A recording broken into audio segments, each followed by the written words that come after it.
सुरक्षेचा पोवाडा सुरू करण्याची वेळ झाली आहे.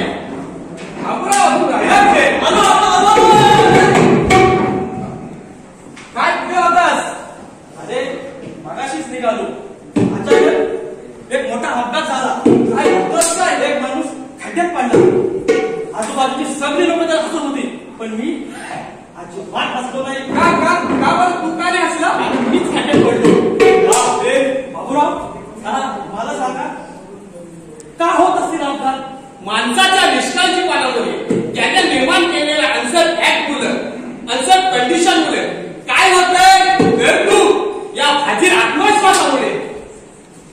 बाबूराव, बाबूराव, जीवनाचे नंदनवन करायचं असेल, यशाचा एव्हरेस्ट करायचा असेल तर एकच पर्याय, सुरक्षा, सुरक्षा, सुरक्षा. काय बाबूराव? बरोबर आहे. तर मी काय म्हणतो अब्राम, बोला बाबूराव. मी एकदा एका कंपनीमध्ये गेलो होतो.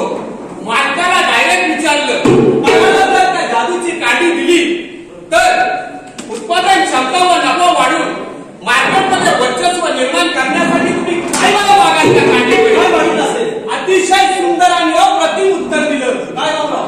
ते म्हणाले, माझ्या कामगारांचा त्यांच्या कामाप्रती, सुरक्षेप्रती असणारा सकारात्मक दृष्टिकोन घ्यावा. बाबूराव, सुरक्षा आधी, सर्वात आधी. बरोबर आहे. बघून घ्यायचंय.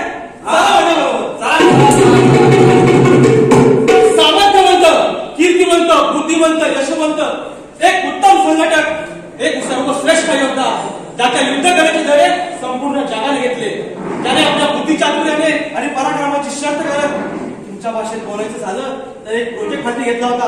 त्यासाठी महाराज निघाले तेव्हा घोड्याच्या पायाला नाल होती, शत्रू पाठीवर वार करून ढाकून खाल होती. खान दगाबाजी करणार म्हणून अंगात चिंकत कमरेला खंजीर हात घालायला वाघ नक्की होती.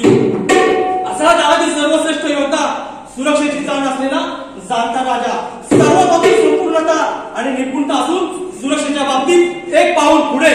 बाबूराव, जावं लागते. हो महाराज आले.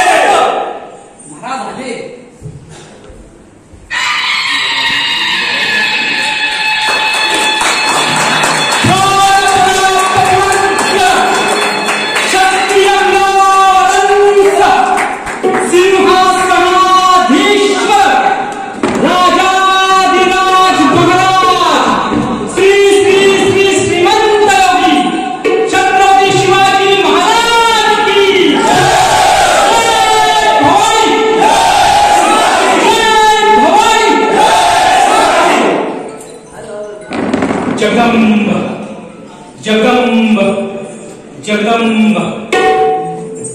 प्रथमतः सुरक्षा देवतेला वंदन